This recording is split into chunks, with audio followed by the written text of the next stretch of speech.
Uyabona ke empilweni yami sengizibone zonke izinto ezimbi ezenzeka emhlabeni kodwa ngiyaqala ukuyibona le. Bese nisibona isitori salo sisi lo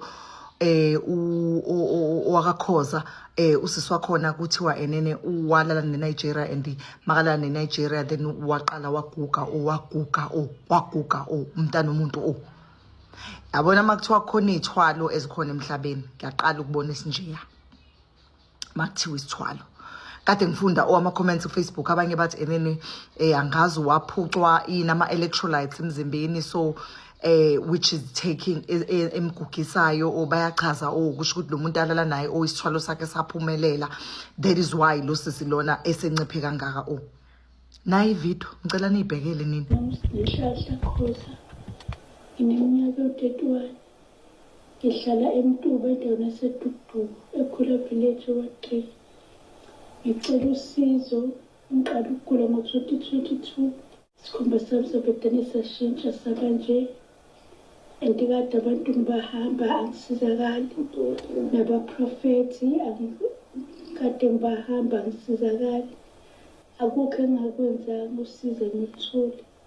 Bengicela noma ungakhona ukungisiza lesimo ngibhekene naso ukuthi angisize ngoba nami ngazi ukuthi kahle ngenzakalani ngoba bonke abantu engibahambayo bangitshela izinto ezihlukene.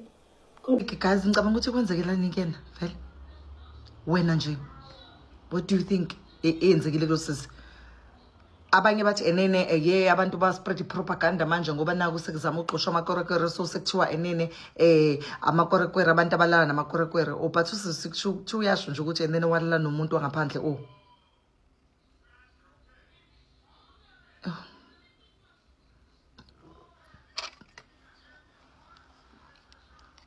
ifuna ufake lebuko ke le lalela ngiyasaba ukulala nomfana ngiyasaba kwakulala nayo at this moment because wow vele nje ke Nkosi yami uNkulunkulu akanginikanga i-DNA yokuthanda abafana bangaphandle. Angicwazi guys kodwa zangazanginike nje i-DNA yokuthanda ama-Nigerians guys. No my friend, angeke nje indlela engiyisaba ngayo. Ukhona omunye usisi womngane wathi wasitshela ukuthi unuka abantu bayamuzwa akalapheki usekuhlulekile wathi I hope niyasikhumbula so story ngasixoxa wathulalwa yilwane ngishehleli wathi akadinga ukuthi azazumeke zubuthongo ilwane zimlala ngishehleli manje mina vele ngisabe kakhulu nje ngoba ngeke guys I hope lo sisathola usizo uthi yamfonela umfana wase Nigeria yazama ukumfonela uyamfuna umfana akatholakali nowhere to be found ke Mtakabawo.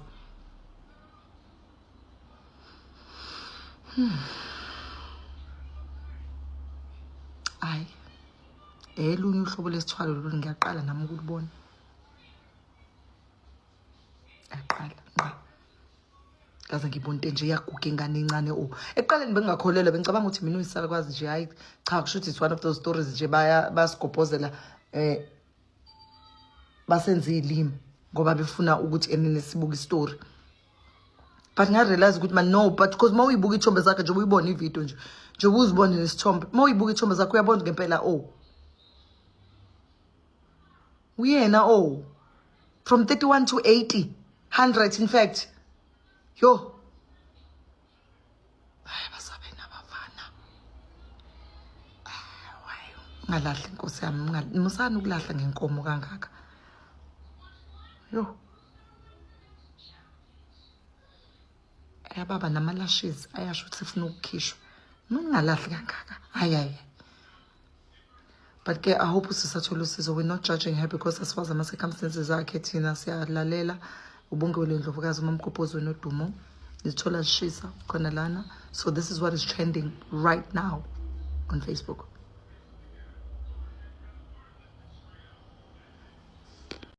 A reported case involving a KwaZulu-Natal woman who claims she began aging rapidly has triggered a broader discussion around health concerns, medical explanation. Public conversations around the story have included Werner syndrome, which is a rare genetic condition associated with accelerated aging symptoms.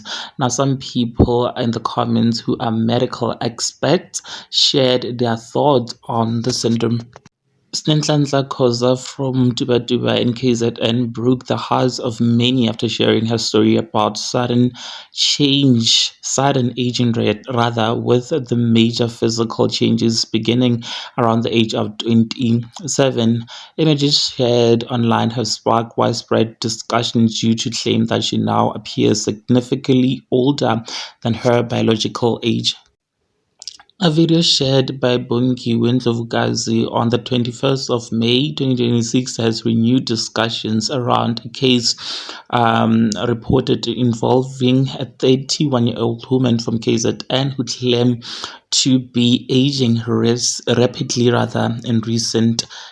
Some reports linked to the case claim the woman was previously involved in a relationship that ended several years ago. Family members have reportedly connected the timing of the physical changes to the events following that separation. Claims have also circulated involving traditional beliefs surrounding spiritual causes.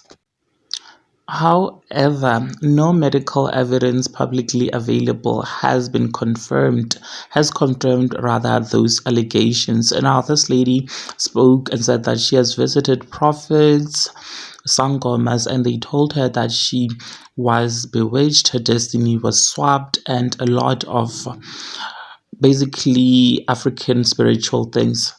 She first had something appear on her face and we thought it was nothing. Next thing, she started throwing up, and this is how it all started.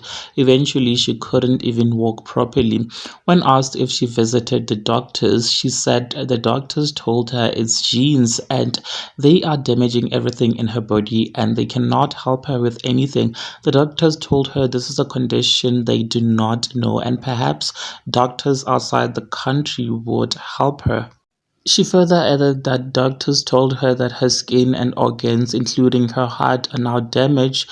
Regarding the speculation of the sad man she reportedly slept with, she said she never got hold of him since the day she met him. She asked for the public to help with information, prayers, and medication to help her get back to how she was. She also said she has a small baby whom she's now unable to take care of, including her older mother, who is now looking after her instead.